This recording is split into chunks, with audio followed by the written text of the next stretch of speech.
Are you thinking about starting a diet, or have you already started one? A lot of people do at the beginning of the year for a variety of reasons. I'm Dr. Hamilton Stubbs. Welcome to my YouTube channel, Dr. Hamilton Stubbs Sleep and Total Wellness Institute. If you haven't already subscribed, hit the subscribe button and don't forget to select notifications so you'll know when I am uploading new videos. I try to do that on Wednesdays. Also, if you like the video, give me a thumbs up. That really helps. And don't forget to share. So fasting. Fasting's been around for a long time. Fasting is written about throughout the Bible. If you go through the Bible, you can find that fasting was done for a variety of reasons. Some of those reasons are reasons people do it today. For example, Isaiah did a fast for injustice. People fast now because they have some political cause they want to draw attention to. People fast to get closer to God or for spiritual connections.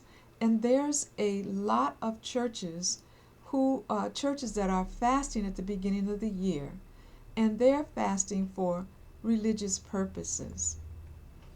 One of the most famous fasts is the 40-day fast that Jesus did prior to starting his ministry.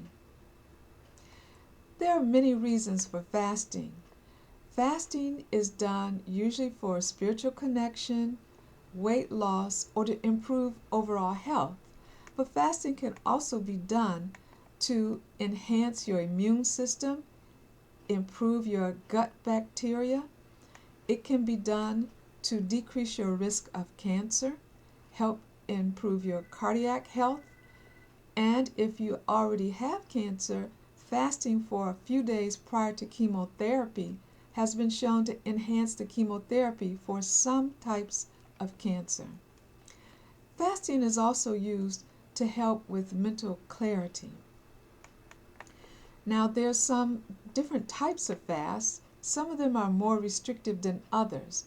For example, there's the complete fast. This is no food, no water, no beverages. Then there's the water-only fast. This one is limited to pure water only, so no food and no other types of beverages. And then you have things like the Daniel fast, which is modified according to different protocols that people want to use in the groups that choose to do this. This is what's used by a lot of religious organizations. But in the Bible, Daniel just restricted his diet to fresh fruits and vegetables and water. And that's a form of a diet that we practice today, called a whole foods diet. Fasting can also be defined by the period of time that you're fasting. You can have a short fast or a long fast, and there's no clear-cut definition on what constitutes a long fast or a short fast. But for our purposes, in general, a short fast is any fast that lasts 2 days or less. A long fast is a fast that lasts 3 days or more. And when you start fasting for weeks at a time, you really have to make sure that your body is prepared for fasting. And long-term fasts, water-only fasts, or very restrictive fasting should ideally be done under the supervision of a healthcare provider. If you have health problems, any kind of chronic illness, or if you're taking medications, you would want to talk with your primary health care provider before you start a fast of any type, because fasting can throw off your medications. The most popular fast is probably the intermittent fast, and there's several different types of intermittent fasting. So let me just review some of those with you. There's a fast where you eat on alternate days. That sounds like it's pretty doable. And then during this fast, you just eat foods every other day. And so that would be 1 day without food and 1 day your regular meal. There's a time-restricted intermittent fasting, and this is when you limit your food intake to 12 to 16 hours per day. Then there's a twice-a-week intermittent fast, and this fast limits calories to about 500 calories per day, separated by at least one day of normal eating and then another day of 500 calories limit to your diet, and you do that twice a week. There's an intermittent fast that lasts for 24 hours. That's no food for 24 hours, and that is considered the most restrictive type of intermittent fasting. The newest type of intermittent fasting is called the circadian rhythm diet. The circadian rhythm diet is when you eat according to your biological clock, which means eating during daylight hours. So this would change according to the time of the season of the year. Sometimes we may have longer days, and other times, like in the winter, days will be short. But you're eating during daylight hours along with your biological clock. When we talk about the biological clock, people often think of just the suprachiasmatic nucleus, which is in the center of the brain, and it is considered like the master switch. And that is a major source of your biological rhythms. But we have biological clocks throughout our body, and in the GI tract and the gastrointestinal system, which includes the liver and the pancreas, there are lots of biological clocks.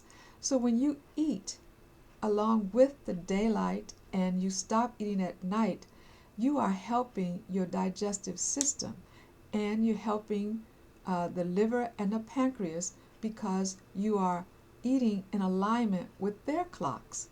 So that is how the circadian rhythm diet works and the theory behind it.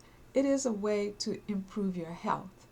And some people think that because the diet allows the digestive system to rest, you get improvement in your liver and pancreas function, as well as your gut's ability to absorb nutrients. Eating out of sync with your biological clock's been shown to increase your risk for cardiac disease. It's associated with weight gain and diabetes. So it's good to eat with your biological clock if you can. Now, some impacts of fasting. When you fast for 16 hours, you change some of the bacteria in your gut so that you increase the beneficial bacteria. These would be called your probiotics. The good bacteria help digest food. So you eat your food, the first part of digestion is the chewing process. Then it goes into your stomach. And from your stomach it goes into your small intestines. And then this is where the bacteria are going to help. The bacteria are going to break down, take a little for themselves, and they leave some for your body. And this is happening in a rhythm. So when you eat according to the circadian rhythm diet, it helps your system in this way. Your bacteria eating at a certain time, your liver's at optimum function, and pancreas at an optimum function at a certain time. It also allows your gut to rest. And when the gut is resting, enzymes are not thought to be produced or produced as much. So this is allowing things to move through your digestive system so you can kind of clean out your gastrointestinal tract in preparation for your next meal. Some things you might want to consider when you're preparing for a fast is the day or two before, change your diet. For example, if you eat a regular diet with lots of meat, potatoes, processed food, white flour, you may want to start your preparation by cutting out some of those things. So you can cut back on your meat and try to take out the processed foods. This is going to help clean out your system.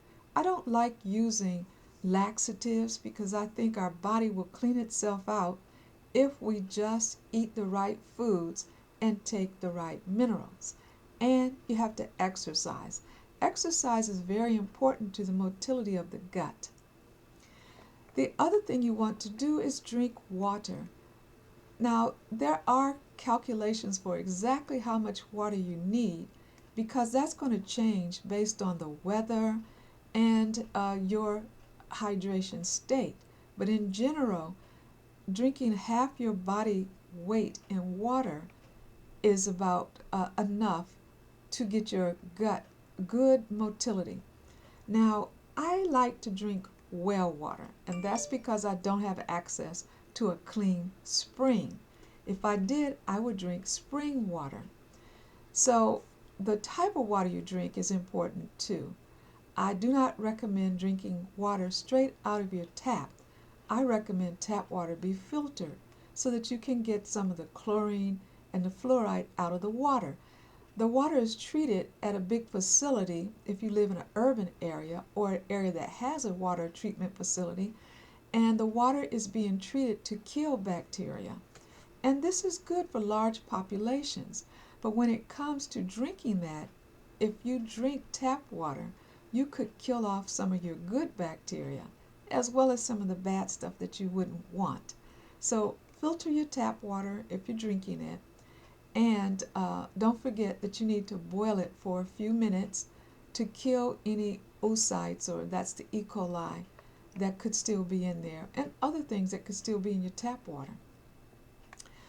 I like to go from eating my regular diet, cutting back, to smoothies. I may have one day of just smoothies and juices, and this is helping my gut get prepared.